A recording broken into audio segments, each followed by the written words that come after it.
On a West Texas hilltop, along a lonesome stretch of highway, sits the last thing you'd expect to find out here amongst the mesquite and pine trees. McDonald Observatory, the sentinel at Texas' Gate to the Stars. The observatory is an important part of Texas history because for the last 50 or so years, this observatory has been contributing as much information about the universe in which we live as any other one in the world has. The facility bears the name of William J. McDonald, an East Texas banker and amateur scientist who donated nearly $800,000 to the University of Texas when he died in 1926. At his request, the money was used to build an observatory for the study of astronomy. The remote location chosen for the telescope took its toll in the form of high labor and material costs. The investment paid off, though, in exceptionally clear skies 8 months a year and a view of the heavens unobstructed by city lights. Celebrating its 50th anniversary this year, the first telescope built on Mount Locke was the 82-inch. At the time, it was the second largest on Earth. For anyone who's never had the opportunity to see something this big, it's quite an impressive sight.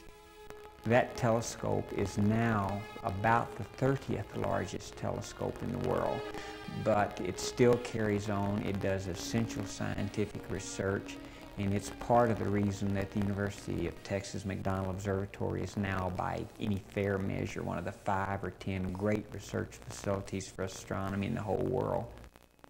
In 1969, the monstrous 107-inch telescope was dedicated, becoming the 3rd largest in the world. It was a joint venture between the University of Texas and NASA and provided them with invaluable information. They got a guarantee of 30% of the viewing time on it for the first 10 years of its use. And so that was why they were enormously interested in seeing a telescope like that built. So the moon landing program, the shuttle program, all of them feed back to research that was done in the late 60s and early 70s here at McDonald. Still the largest in the state, the telescopes have provided astronomers with views of unparalleled quality of the space around us.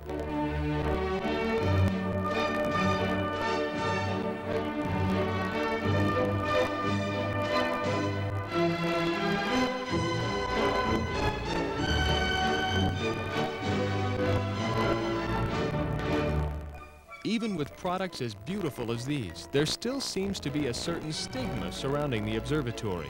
I've always felt that there is something about driving up the road toward McDonald, where you wheedle your way up towards these stunning buildings on top of this beautiful mountain, that would make you think, because it's sort of like looking at Oz, it would make you think that something must be happening here, that you need to be really bright, well-trained, and well-prepared to understand, but it's not true.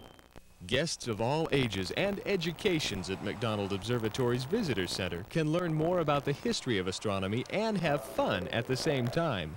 Visual displays take the mystery out of what may seem unexplainable. Take, for instance, the fact that our moon isn't really a moon at all. We are part of a double planet system revolving around our sun. Now, Robert can explain that one when you come to visit. And don't forget to pick up a few miracles of the space age while you're here. McDonald Observatory. It's one of the best places on Earth to learn more about yourself.